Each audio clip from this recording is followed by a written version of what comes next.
ni kwamba mnamo tarehe 7 mwezi wa 6 mwaka 2025 majira ya saa 1:47 kwenye eneo hili la mlima Iwambi katika halmashauri ya wilaya Mbeya vijijini, kwenye barabara kuu ya kutoka Mbeya kuelekea Tunduma, gari lenye namba T830 EDP ikiwa na tela lake lenye namba T148 CTD aina Scania lori ikiwa limebeba shehena ya unga, ikiwa linaendeshwa na dereva ambaye anaitwa Filipo Lighton Mwashibanda mwenye umri wa miaka 33. Huyu ni mkazi wa Tunduma katika mkoa wa Songwe, ikiwa natokea Dar es Salaam.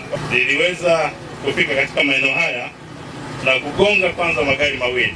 Gari moja hapo ni T257 DVP aina ya Mitsubishi Rosa iliyokuwa na abiria, ambayo sasa ndio tumepata majeruhi pamoja na vifo.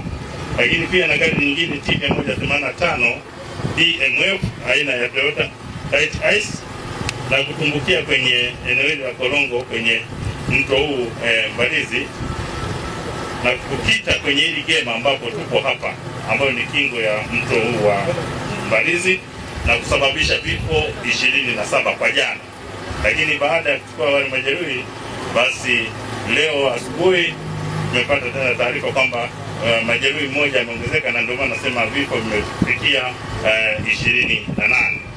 Kwa hiyo watu waliofariki katika ajali hiyo, wanawake ni 12 na miongoni mwao watoto ni 2.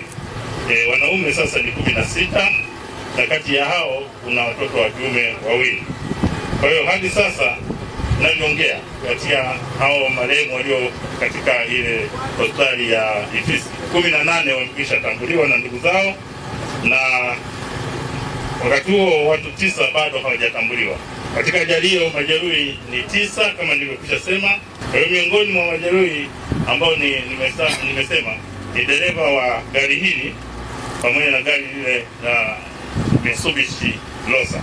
Kwa hiyo majeruhi ni Baraka Samuel Mgara miaka 35 mkazi wa Mbalizi, aliyekuwa dereva katika gari namba T257 DVP Mitsubishi Rosa, ambaye ameumia miguu yote miwili, mbavuni pamoja na kichwani. Lakini dereva Filipo Lighton Mwashibanda mwenye umri wa miaka 35, huyu mkazi wa Tunduma, aliyekuwa anaendesha gari hili ambalo mnaiona hapa, hili lori, yeye amevunjika mguu wa kushoto. Chanzo cha ajali ni kwamba ni uzembe wa huyu dereva mwenye hili lori, na akashindwa kulimudu hili gari, na matokeo yake akafika akagonga haya magari madogo ambayo yalikuwa yanamalizia ruti sasa kuingia stendi.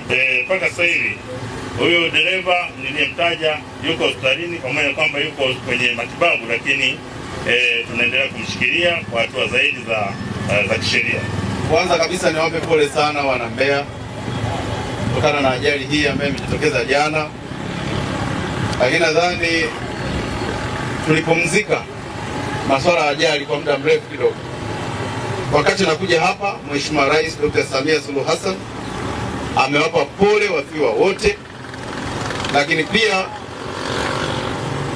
yeye kama Mheshimiwa Rais ametoa msisitizo mambo yafuatayo. La kwanza, ameielekeza TANROADS kuanzia leo kutengeneza barabara ya mchepuo kule nyuma. La pili, ameelekeza hapa, ameleta zaidi ya bilioni 3 waanze kulipa fidia mara moja kwa ajili ya kupanua hiyo barabara haraka iwezekanavyo kwenye eneo hili la Mbalizi. La tatu aliyotuelekeza ni kwamba lazima wafiwa wote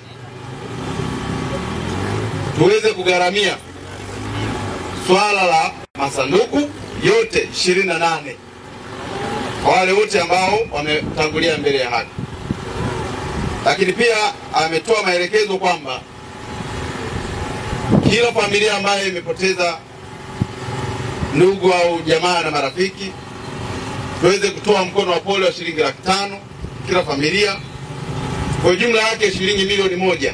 Tutaongea na waziri wa mambo ya ndani ya nchi kwa Mbeya pia tuendelee kuwa na kituo kikubwa cha ukaguzi wa magari hasa yanayokwenda nje ya nchi, hususan nchi ya Kongo, nchi ya Zambia, lakini pia hata Angola. Sasa swala la kutengeneza barabara, magari yote yanayokwenda, nadhani magari yanaenda umbali mrefu yatapita kule, kwa sababu huku sasa kutakuwa tunapita magari madogo tu. Hapa magari malori yote marufuku kupita kwenye barabara. Inatoa siku 3